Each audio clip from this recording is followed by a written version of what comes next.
Tal y como les habíamos anunciado hace unos instantes, ya estamos aquí de nuevo. Llamamos a la pantalla de su televisor, les pedimos permiso para entrar en casa acompañando a una mujer extraordinariamente interesante, de muchísima actualidad, pero con independencia de la actualidad que acompaña su presencia aquí hoy, estamos hablando de una persona sin la que sería muy difícil entender el principal emblema de esta ciudad tal y como lo tenemos la fortuna de tenerlo. Estamos hablando de la Alhambra.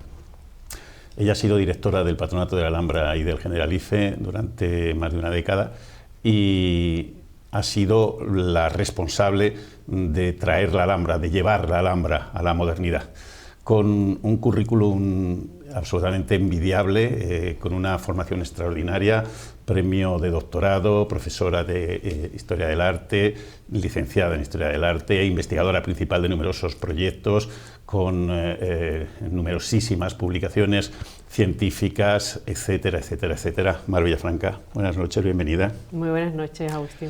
Bueno, la actualidad manda. Lo primero que tenemos que preguntarle es por ese recurso que ha interpuesto a la sentencia absolutoria que recibía hace 15 días la Junta de Andalucía, algo que por otra parte se esperaba porque suele ser prácticamente una línea argumental habitual por parte de la Junta, ¿no?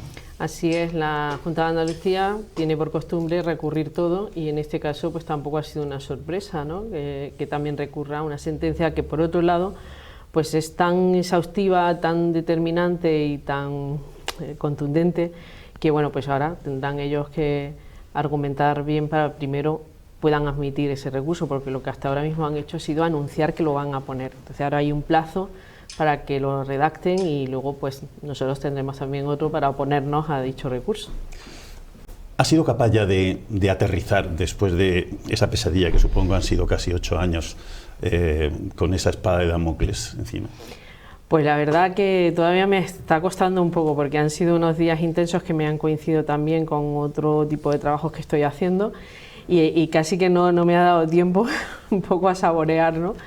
Pues este periplo que al principio pues es un shock, ¿no? Después aprendes a convivir con ello, después vives una experiencia muy dura que es el juicio en sí, después un tiempo de incertidumbre porque aunque yo estaba segura de que la verdad al final tenía que relucir, pero siempre estamos en manos, ¿no? De un tribunal y de un juicio que se ha celebrado y que ha costado pues de unas pruebas y de unos testimonios y al final pues estás ahí en esa espera, pero bueno, la verdad que sí, que el tiempo ha puesto, yo creo que la verdad y con independencia de que en un Estado de Derecho pues es recurrible todo, pues yo creo que al final pues también podremos descansar, ¿no? Que falta nos hace. ¿Cuántas veces ha pensado Mar Villafranca durante este tiempo que estaba casi atrapada en una pesadilla? Que dice, pero ¿cómo me puede estar pasando esto? Sí, bueno, lo he pensado varias veces, me he sentido, yo decía, ni víctima ni mártir, pero sí con una sensación de acoso que era incomprensible, porque yo tampoco era una persona que formara parte, ni he mantenido, ¿no? Un primer nivel de gestión ni siquiera de responsabilidad política, ¿no? Entonces esto sí me hace pensar un poco de unos tiempos, ¿no? Unos tiempos vividos, ¿no? Que no es que significa que ya están terminados porque se oyen casos permanentemente, ¿no? En otros lugares, pero al final es como una vorágine, ¿no? Que te arrastra, que yo no pienso que nuestro caso de las audioguías sea igual que cualquier otro, pero sí es verdad que el proceso y cómo se llevó a cabo sí tiene ciertas similitudes. Y eso sí que es verdad que no deberíamos de consentirlo los ciudadanos porque es algo que degrada el propio Estado de Derecho, degrada la responsabilidad pública, ¿no? Como gestor que se siente amenazado, ¿no? en su gestión y luego sobre todo un rifirrafe político que al final termina con las personas, con las familias de las personas, con los círculos de amigos y que te hace alejarte de cualquier tipo de iniciativa que te puedan proponer, ¿no? Usted advirtió que allí había un problema, que era un problema administrativo. Quiero decir, en ningún momento se puso de perfil ante unos hechos que estaban ocurriendo, que ustedes detectan y que de alguna manera dicen esto tenemos que solucionarlo de alguna manera, ¿no? Con lo cual todavía, si cabe, es un poco más sorprendente cómo se produce después todo, ¿no? Pues sí, porque precisamente uno de los abogados defensores en el juicio dijo una frase que yo me la quedé grabada, ¿no? Dijo: estas personas que intentaron siempre, por interés del monumento, resolver el problema, lo que reciben es una querella de la Fiscalía. Ese fue nuestro premio, que al final fue un castigo, ¿no? Entonces, esto sí que te da que pensar. Te dices, bueno, al final yo creo que nuestro trabajo era el que hicimos, y no voy a rememorar aquí todos los hechos, pero sí que creo que desde el minuto 1 yo dije que era un expediente muy largo, porque era desde 2007 hasta 2015, un expediente que había tenido una serie de incidencias, que siempre, como cualquier gestión pública, pues se puede mejorar, y hay mecanismos administrativos que permiten la mejora de cualquier subsanación de un error o cualquier convalidación de un principio de nulidad, es decir, términos que cualquier gestor público conoce y sabe que hay procesos que pueden perfectamente subsanarse y que, en todo caso, no son ninguno de naturaleza penal. Incluso, es más, errores que se han cometido, no digo en este caso ni que haya cometido yo, sino en otros lugares, muchísimo más graves, pues se han resuelto judicialmente también de un modo absolutorio, porque dice la jurisprudencia que cometer un error no significa cometer un delito, y aquí hemos convertido los errores administrativos en delitos per se, y eso la Junta de Andalucía lo hace frecuentemente para llevar los casos a unos términos penales cuando se podían haber resuelto en ámbitos administrativos. Lo que pasa es que les tocaría a ellos defenderlos. Pero usted era consciente, por el ambiente que se respiraba en aquellos años, en aquel tiempo, que tanto la Alhambra como Sierra Nevada estaban en el objetivo directo político de la entonces oposición, el Partido Popular, que lo tenía de alguna manera como pieza de caza mayor. Sí, bueno, era consciente porque había permanentemente pues ideas que se ponían en la opinión pública, ¿no? Cuando no era pues el solicitar 2 euros, ¿no?, de las entradas a la Alhambra, que se sabía que no se puede hacer, ¿no?, por una cuestión también de lógica administrativa de la propia hacienda pública de la Junta de Andalucía. Nosotros nos movíamos por tasas públicas y no era una cuestión de un impuesto finalista, ni se podía detraer un dinero para entregar al ayuntamiento. Eso es una cosa mucho más compleja, ¿no? O sistemas de accesibilidad a la Alhambra, ¿no?, por ejemplo, o la campaña atroz contra el atrio de la Alhambra, ¿no?, que sufrimos cuando, bueno, pues fue un proyecto que yo ahora no voy a entrar en este tema, pero fue también polémico y no lo voy a eludir, ¿no? Era una cuestión que se había aprobado en el plan director, había un concurso público que se ganó y que hubo un jurado de múltiples personas, todas de una enorme capacidad, ¿no?, y cualificación, y que luego pues bueno, siga habiendo todavía esta necesidad, ¿no?, de recibir al visitante a la Alhambra de una mejor forma, con una mayor calidad y con una mejor recepción. Bueno, pues yo siempre digo, hay que ver, este proyecto se inaugura con carácter internacional en Berlín, porque la Fundación AEDES lo pide, y entonces vamos a Berlín, lo presentamos con el embajador, lo presentamos con Álvaro Siza, con toda una selecta playa de arquitectos y todo el mundo valorando el proyecto. Nos vamos a Oslo, en el Museo Nacional de Oslo viene Cavaco Silva, nada más y nada menos, a apoyar el proyecto de uno de sus grandes arquitectos, con todos los responsables públicos, ¿no? O sea, después fue al Museo Vitra de Basilea, en plena feria de Art Basel, ¿no?, con todo el arte contemporáneo. Y luego viene a Granada y nos lo cargamos. Esta es la realidad, ¿no?, que pasó. Y bueno, yo solamente puedo decir eso, que sí era consciente de que había, en periodo electoral fundamentalmente, una especial inquina para atacar a la Alhambra políticamente y por supuesto también a Sierra Nevada, porque bueno, lo leías en los titulares, ¿no? Al margen del coste personal, sobre el que seguiremos hablando, usted ha lamentado profundamente la erosión que esto le ha supuesto también al propio monumento, la propia Alhambra, como marca, ¿no? Sí, sí. Y lo he dicho, y es así, o sea, no es que lo diga yo, lo dice muchísima gente. Lo que pasa es que, bueno, yo le he puesto voz porque es verdad que cuando suceden estos hechos, pues bueno, al principio pues hay que valorar, ¿no? Y hay que respetar la presunción de inocencia, por Dios, y más entre compañeros. Entonces, se tomaron decisiones muy radicales, como por ejemplo, cesar a todo el equipo de dirección de la Alhambra, ¿no? No solo la secretaria general, que ha estado en este mismo camino que yo, sino todos los jefes de servicio fueron cesados. Entonces, esto a mí me parece brutal, porque me parece que algo que es absolutamente coherente con la gestión pública, que es, por lo menos a nivel técnico, porque estamos hablando de técnicos, no estamos hablando de políticos, tener una continuidad para que los lugares no sufran, pues aquí no se tuvo en cuenta. Y entonces se decidió que todo había que erradicarlo y, bueno, pues nombrar a personas, con todos los respetos, pero con una falta de experiencia notable, y hasta que esto no toma de nuevo un poco la marcha, pues el monumento se resintió, claro que se resintió. Por ejemplo, audioguías no hubo en 2 años, por poner solo un ejemplo. Y las audioguías eran un servicio que se prestaba. Un servicio además muy importante, lógicamente. Lo decía antes, quiero volver sobre este asunto.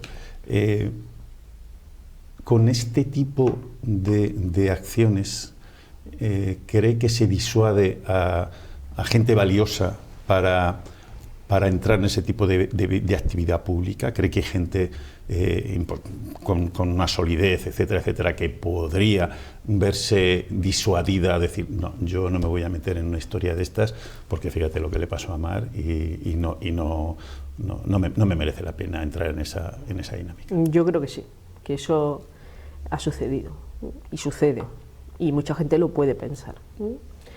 Hay otra gente que no, ya eso depende de la ambición que cada uno tenga, ¿no? Pero que el riesgo existe. ¿Cuál ha sido el peor momento de todos?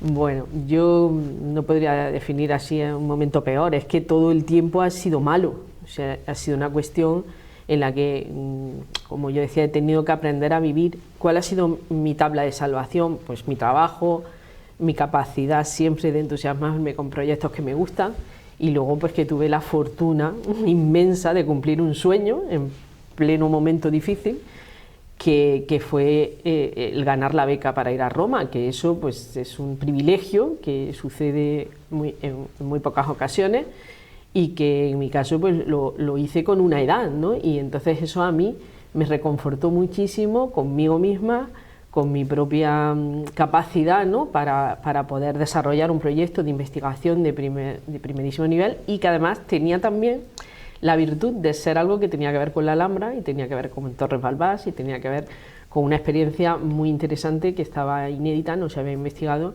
y que eso pues me hizo que ese mal tiempo que tú me preguntas, pues no es un momento solo, es que en cierto modo fue sanador, ¿no? Esta experiencia. Eso me ayudó a sobrellevar todo lo que después he tenido que ir padeciendo, pero cada vez que había una noticia en relación al proceso, ¿no? En principio de instrucción, y después ya cuando fue el tema del juicio, pues bueno, pues siempre era un momento difícil, ¿no? de asumir.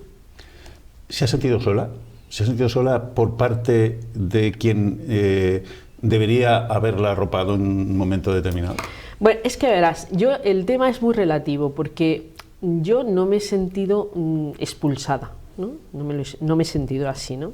Pero tampoco me he sentido arropada.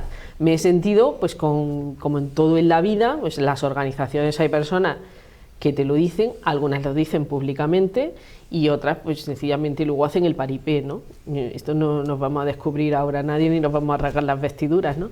Pero en fin, yo tampoco puedo decir que el Partido Socialista haya tenido una actitud hostil con María del Mar Villafranca, no ha sido así. O sea, sería deshonesto por mi parte no decir esto, ¿no? Entonces, en ese ámbito, pues ha habido personas que sí y que han estado.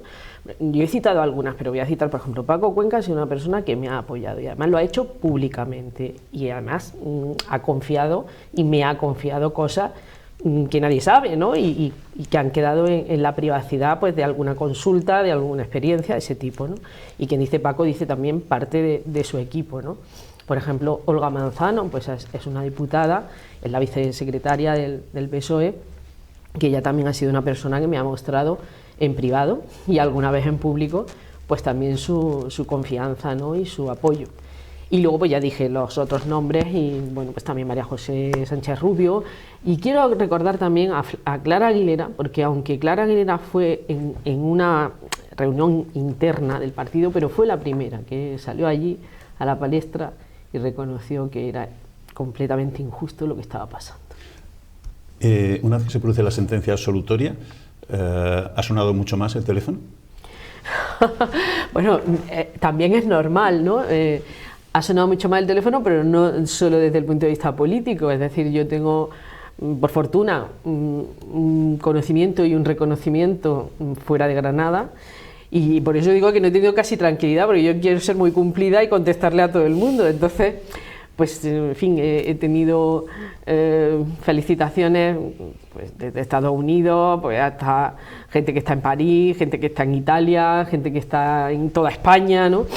Mucha gente del Ministerio de Cultura que me conocen, ¿no? De Patrimonio Nacional, no sé, podría no parar, no se trata de esto, pero sí es verdad que he tenido un respaldo y un apoyo de gente en continuidad, ¿no? En continuidad, es decir, que durante estos años han estado ahí haciendo llamadas de vez en cuando, cómo va todo, y luego también cuando se han alegrado junto conmigo por lo menos por la sentencia, ¿no? Que el proceso siempre, esto es como un chicle que se estira, pero bueno, por lo menos lo más importante, lo más sustantivo, pues sí, y en eso pues es que hay gente como por ejemplo María de Corral, ¿no? Que es una magnífica, fue directora del Reina Sofía, es una mujer que ha estado ahí, la familia Morente, ¿no? También, que son buenos amigos, pues a lo mejor no me han llamado al final, pero han estado ahí, ¿no? Entonces yo en eso sí me he sentido arropada, ¿no? Ahí es donde me he sentido muy arropada. ¿Le sorprendió la beligerancia de la Consejería de Cultura de la Junta? Sí, pero no me sorprendió en la persona que estaba en ese momento en la Consejería de Cultura, que era doña Rosa Aguilar, no me sorprendió en absoluto. Pero en buena medida es la auditoría que ordena la Consejería la que casi precipita, si no todo lo demás, casi todo lo demás, ¿no? Pues sí, la verdad que sí. Pero bueno, esta señora, pues yo no hubiera continuado con ella, eso también lo digo. Es decir, yo dimití por lo que dimití, pero ella, siendo la consejera de Cultura, yo hubiera presentado la dimisión. Otra cosa es que me lo hubiera aceptado o no, pero era muy difícil que yo pudiera trabajar con ella, por su forma de ser, por su forma de concebir la gestión. Destrozó la Consejería de Cultura, todo lo que se había construido en los años anteriores. Entonces, son momentos tristes también para quien tiene un compromiso, ¿no? con lo público, ¿no? Y en este caso yo no hubiera continuado con ella. ¿Hubiera pasado esto o no? Lo tenía muy claro.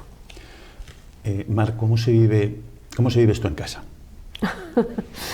Pues bueno, yo en casa es quizás la parte más sentimental, ¿no? Nosotros hemos intentado convivir, ¿no? con esta circunstancia. Lógica preocupación, eso, pues en fin, yo tengo un marido y un hijo, ¿no? En este caso mi hijo afortunadamente todo lo ha vivido desde fuera porque ha vivido en Madrid, ¿no? Justo el año que pasó, pues a él le dieron una beca de Telefónica y después se fue y trabaja allí, ¿no? Entonces no ha tenido la percepción, la sensación, ¿no? Y bueno, en casa intentamos, no sé, resolver el asunto y dejarlo como ahí, que era una parte, pero en fin, no puedo decir lo mismo, mi madre ha sufrido muchísimo, mis hermanos también, la familia íntima también, los tíos, primos, en fin, todo esto, y los amigos más próximos, pues esos lo pasaron muy mal al principio y después pues me han acompañado en este sufrimiento, intentando hacer que las cosas que eran mejores, ¿no? o más felices, pues pudiéramos vivirlas, ¿no? con intensidad. Cuando usted habla con gente del mundo de la justicia, con abogados, con amigos que tienen 8 años, ¿se explican 8 años? No, son demasiado tiempo. Pero bueno, es que tenemos una justicia también que será por medios, será por lo que sea, pero es ya lenta, ¿no?, de por sí. Yo siempre lo he dicho y bueno, yo creo que este es un asunto que se ha estirado, ¿no? Esa es mi opinión, claro. Yo no quiero meterme y quiero ser respetuosa, ¿no? Pero sí, o sea, la justicia, estamos viendo casos de 15 años, de 10 años, de 11 años. Entonces, esto sí, como ciudadanos, sí que puede ser muy preocupante, ¿no? Estar ahí, encallados, hasta que esto pase. Bueno, básicamente porque usted tiene una fortaleza, un carácter, una manera de ser, una formación, unos recursos, me refiero, de reconocimiento en su ámbito profesional a nivel mundial, que de alguna manera, es así, es una realidad, que de alguna manera le han podido servir como salvavidas. Es que nosotros hemos pensado que una persona con menos recursos que María del Mar, estos 8 años se la llevan por delante. Sí, sí. Literalmente, se la llevan por delante, humana y profesional y vitalmente. Sin duda, y bueno, y hay gente como, bueno, mucha gente que conocemos, ¿no?, que pues han tenido enfermedades, le han producido estas cosas. Bueno, yo cruzaré los dedos, ¿no?, hasta ahora. En fin, he tenido días un poco de mayor nerviosismo, lógicamente, pero no he perdido nunca la cabeza, ¿no? En esto hay como una fuerza interior, ¿no?, que es la que a mí, por ejemplo, siempre me ha motivado y me ha revuelto por dentro, por ejemplo, la injusticia. Entonces, esta fuerza, ¿no?, interior que yo padecía por esa injusticia, a mí me ha dado fuerza. O sea, a mí me ha dado resortes para poder resolver, incluso poner mi cabeza también al servicio de... Porque a veces el derecho es sentido común. Y aunque nosotros tenemos nuestra asistencia de nuestros abogados, pero esto, visteis las imágenes, ¿no?, cómo se había engordado ese sumario con miles y miles y miles y miles y miles de papeles, que estaba allí medio archivo de la Alhambra para una cosa, señores, que es que esto se empezó investigando a la empresa, que es que esto no fue una denuncia de una mala gestión por nuestra parte, no, es que se aprovecha una investigación tangencial para que, como uno de los contratos que tenía esta empresa era con la Alhambra, pues vamos a investigarla. Esto es así, ¿no? Es difícil creer en las coincidencias algunas veces, pero estando fuera, a cualquier observador nos parecía una auténtica barbaridad que en mitad del juicio saliera la sentencia del Tribunal de Cuentas que les condenaba a tener que resarcir a la Alhambra con 400 y pico mil euros. La sentencia de la audiencia es, entendemos, dentro de nuestra ignorancia, pero bueno, con lo que hemos podido consultar, tremendamente completa y muy fundamentada y muy motivada, pero sí establece algo indubitado, es que no hay quebranto económico alguno, lo cual es una contradicción absoluta. Pero al margen de eso, sobre lo que iremos ahora, cuando usted ve la noticia del Tribunal de Cuentas en ese momento concreto, ¿qué le pasa por la cabeza? Bueno, pues que lo han filtrado. Hay un interés en filtrar esa información en ese momento. Eso es lo que yo pienso. ¿Y quién lo ha filtrado? Evidentemente la Junta de Andalucía, que fue la que recepcionó eso. Eso no lo pudo filtrar nadie, porque yo no lo filtré, ¿quién lo filtró? Pues la Junta de Andalucía. Y los letrados, vamos a hablar, porque es los letrados de la Junta. ¿Y le preocupa en ese momento que esa sentencia del Tribunal de Cuentas pudiera influir en el procedimiento que se estaba sustanciando en la audiencia? Por supuesto que sí, es que se hizo con esa maldad. A mí no me cabe la menor duda, y como soy una ciudadana libre y estoy en un medio libre, lo digo. Por supuesto, claro que sí. Con lo cual ya era todavía más a más. Creo que es algo que no se le va a olvidar jamás. Yo creo que a ningún ciudadano se le puede olvidar el que sea citado a declarar en una comisaría de policía y sin mediar ningún tipo de orden ni nada por el estilo se le diga que está detenida, ¿no? ¿Cómo fue aquello? Pues eso fue así como acaba de decirlo, ¿no? Es decir, a nosotros nos llaman para que vayamos a la comisaría, pero es verdad que como acabamos de entregar una documentación, pues lo que pensamos fue que nos iban a preguntar y íbamos a tener una sesión para aclarar alguna documentación de la que habíamos entregado. Esto era lo que pensamos. Bueno, como se estaba haciendo esa investigación, y por supuesto nosotros teníamos siempre allí a un letrado, que en este caso era César Girón, que llevaba año y algo adscrito por decisión también de la propia gabinete jurídico a los temas de la Alhambra, pues yo le llamé y le dije: César, nos han citado, ¿por qué no te vienes y nos acompañas? Porque está citado también Miguel, el letrado, el interventor, y bueno, y estamos citados unos cuantos, porque además no solamente las citaciones vinieron a nosotros, es que también citaron a otras personas más de la Alhambra, ¿no?, que estaban todas en el ámbito de la gestión, ¿no? Entonces, bueno, cuando fuimos, entramos allí un poco a ver qué pasaba, y entonces nos dicen, al principio había 2 inspectores, y lo que nos dijeron fue pues que íbamos a ser detenidos, que a mí me detenían en ese momento. Entonces pues yo me quedé en shock, porque es que a veces cuando recibes esas noticias que no te esperas, pues las personas, la gente reaccionamos de una manera u otra, y yo en este caso me quedé sin habla. Pero César no, y César reaccionó pues como letrado que es, sabiendo de lo que se estaba haciendo, ¿no? Y bueno, dijo: ¿pero qué está usted diciendo? ¿Pero esto cómo es? Y que no sabe que es la directora de la Alhambra. ¿Por qué dijo esto César? Porque evidentemente, podemos decir exageradamente que fue una detención ilegal, y en parte se puede mantener esa apelativo, pero es que en estos casos la policía puede estar autorizada para hacer eso cuando se trata de terroristas, cuando se trata de narcotraficantes, o cuando haya un peligro evidente de destrucción de pruebas, ¿no? Y en este caso pues aplicaron esa norma que debe tener la policía, pero allí todavía no había ninguna orden de ningún fiscal ni de ningún juez que avalara esa decisión.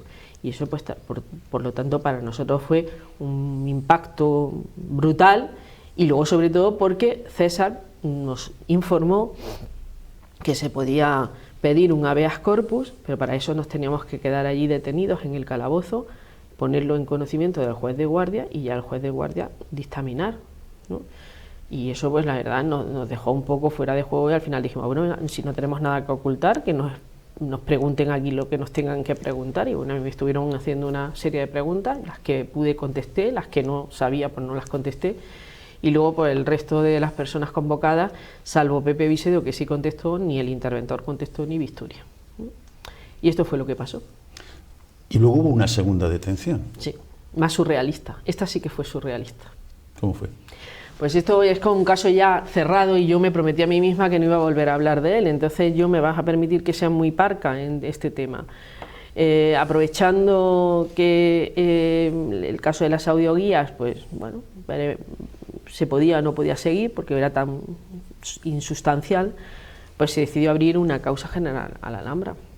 Esto es un hecho, ¿no?, en realidad, y entonces empezó a construirse un relato absolutamente falso para hacer creer que toda la gestión de la Alhambra, todas las personas que trabajaban en el monumento estaban implicadas como una organización criminal, y ahí incriminaban al letrado, incriminaban también al interventor, de nuevo, etcétera, etcétera. Entonces montan un operativo, de nuevo sin orden judicial, simplemente por el papel era el de la policía, y bueno, hicieron detenciones masivas.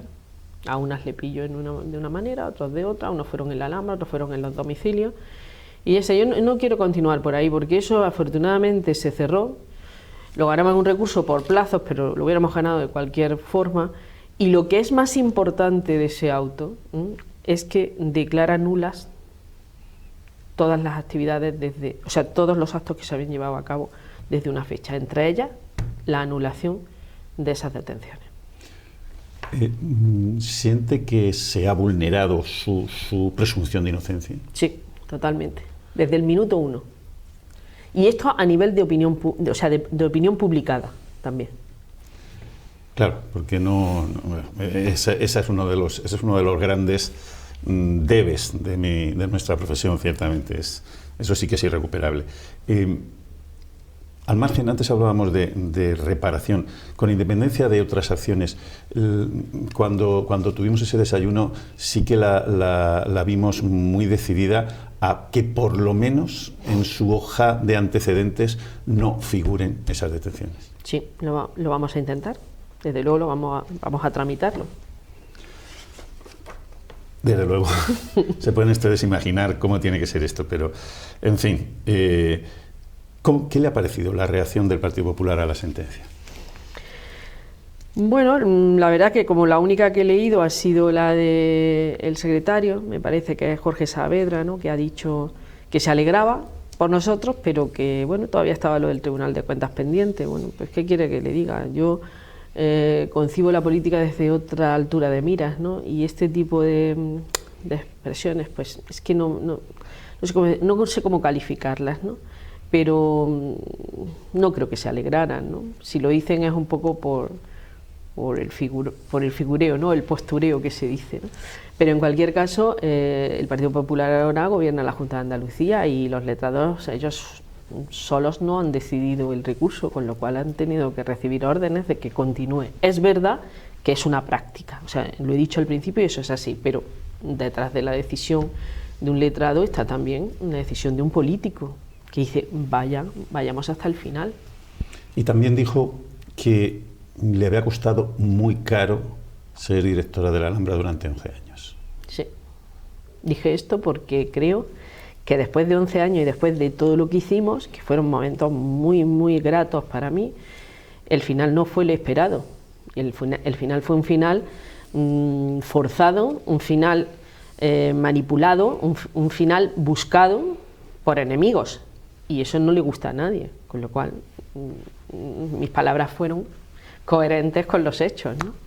Por citarla por tercera vez, también nos dijo, parece que molesta que una tenga una vida y un lugar al que volver.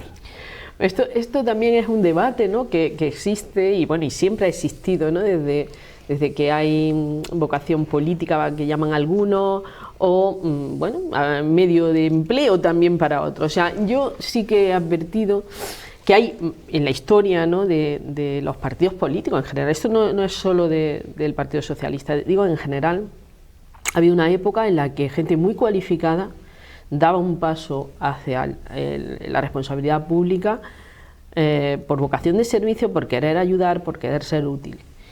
Y luego ha habido otros momentos en los cuales, por distintas circunstancias, pues ha habido un paso atrás, ¿no? Puede ser pues porque no ha compensado, simplemente por una cuestión de edad, la famosa eternización de los cargos, ¿no? Y también las limitaciones, ¿no?, de los mandatos, ¿no?, y sobre todo de los cargos públicos. En definitiva, Agustín, yo creo que este hecho, ¿no?, de que haya personas que tengamos una vida resuelta, que no dependamos de una organización política para movernos, pues hace que se sea menos crítico, ¿no? Entonces, porque es más dependiente. Yo siempre he sido crítica, siempre lo he sido. Y el día que no pueda ser crítica, pues me iré de donde milito y de donde estoy. Pero yo siempre me he caracterizado por decir lo que tenía que decir. Le gustara a quien me quisiera escuchar o no le gustara. Y para eso estoy ahí, creo, para asesorar o opinar en el momento en el que hay que tomar decisiones. Luego ya el que las tenga que tomar, que las tome. Lo mismo que he hecho yo cuando he tenido que tomar decisiones y me he asesorado. Pero está claro que hay gente más dócil porque tiene más que perder. Yo creo que es esto, ¿no? Esto es una opinión muy personal, ¿eh? Sin duda. De eso se trata, de conocer su opinión. Bueno, yo me voy a quedar con otras imágenes. Yo me voy a quedar con la imagen de Mar Villafranca entusiasmada enseñándonos los trabajos que se estaban realizando en la fuente del Patio de los Leones, en la recuperación de aquellos leones, en todo aquel proceso que fue mágico, fantástico. Yo me quedo con ese tipo de cosas, yo me quedo con ese plan director que recibió el Premio Europa Nostra y gracias al cual hoy tenemos la Alhambra que tenemos. Eso de cara a nosotros, a la opinión pública, yo creo que son dos de las cosas más hermosas que hemos vivido durante los 11 años de Mar Villafranca. ¿Pero con qué se queda usted?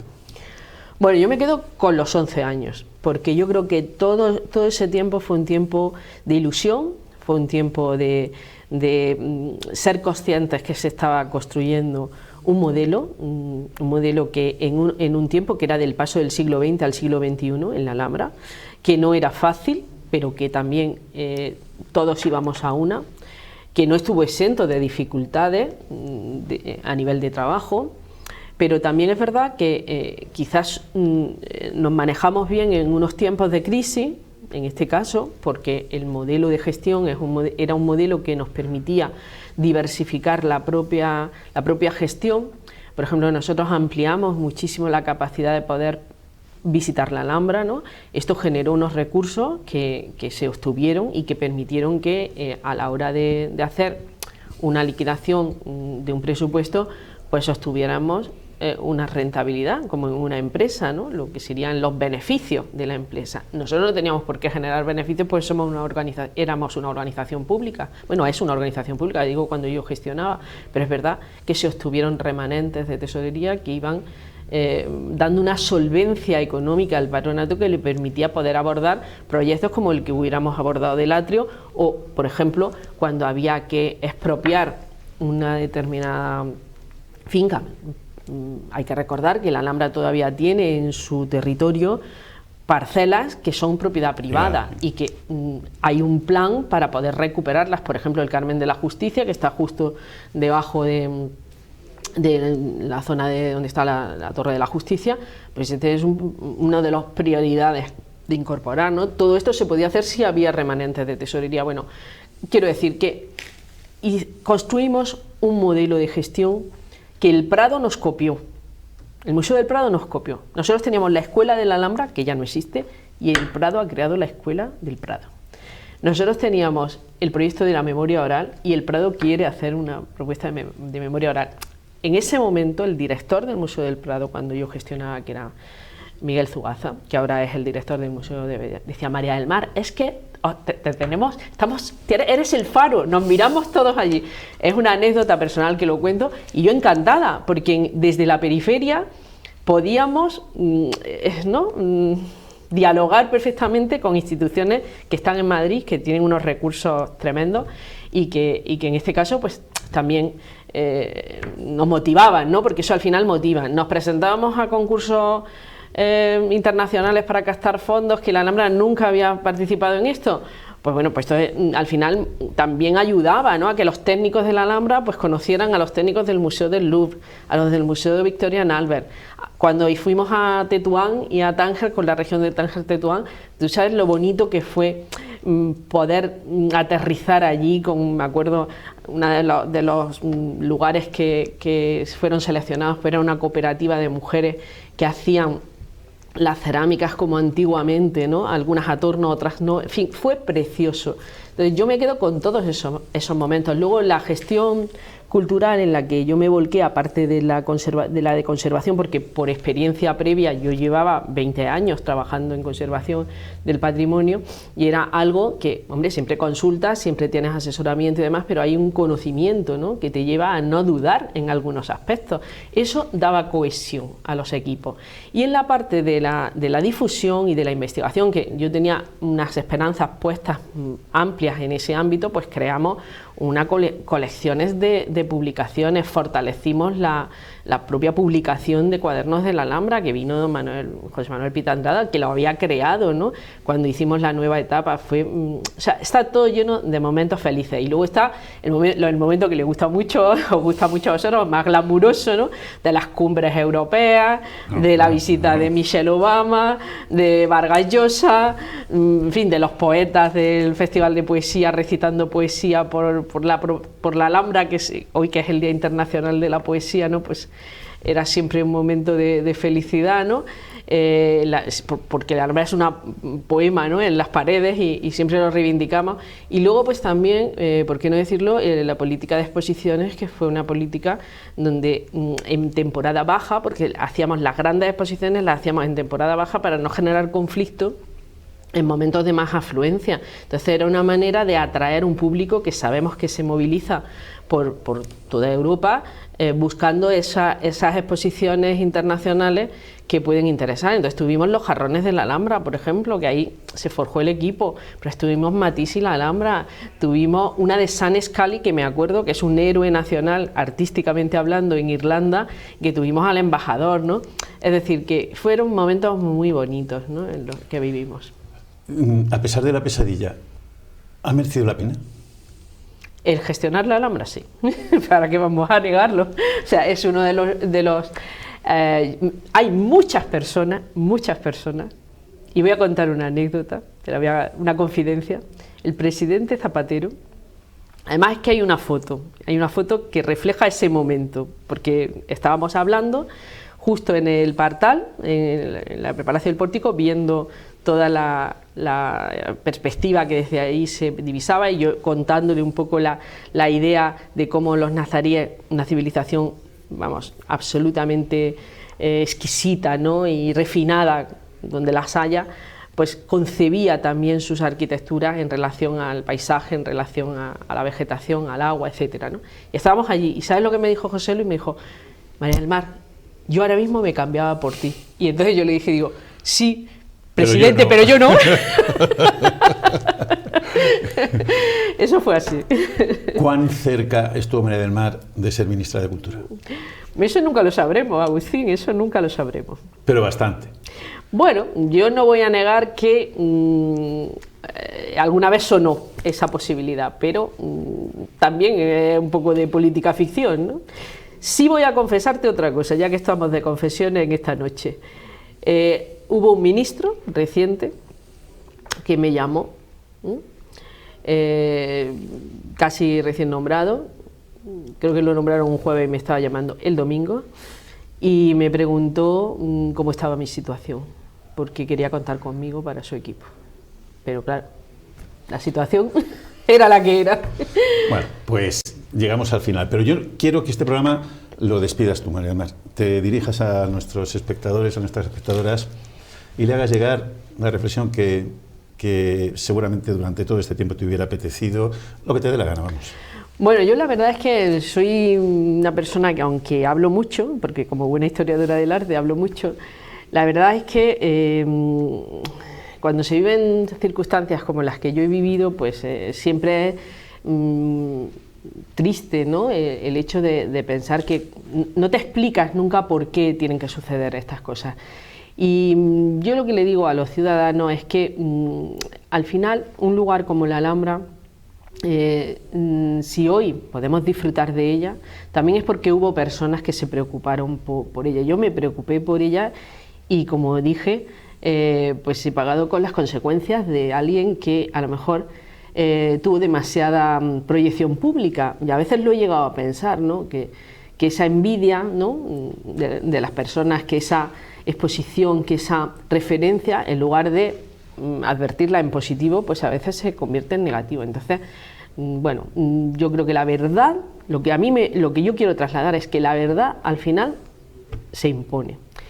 Y aunque ha tardado mucho el proceso judicial, al final estamos en un Estado de Derecho y estos jueces nos escucharon, y en ese sentido hay que creer en la justicia, porque aunque fue tarde, pero nosotros nos creemos que al final hemos sido escuchados, y este final es el que vale. Ya luego vendrán los recursos, los no recursos, pero hay una sentencia muy contundente, muy detallada, muy justa, a pesar de que ha tardado. Y esto es con lo que yo me quedo. Y nosotros también. Mar Villafranca, ha sido un placer tenerte con nosotros, y bueno, seguro que vamos a tener oportunidades, y además con esa cantidad de proyectos que tienes sobre la mesa y en esa cabeza, para poder seguir viéndonos y acompañando a nuestros espectadores y espectadoras aquí. Muchas gracias por estar con nosotros esta noche. Gracias. Ustedes no se nos vayan, porque ahora ya vamos con todo lo que ha ocurrido en esta jornada de martes en toda Andalucía. Hasta ahora mismo.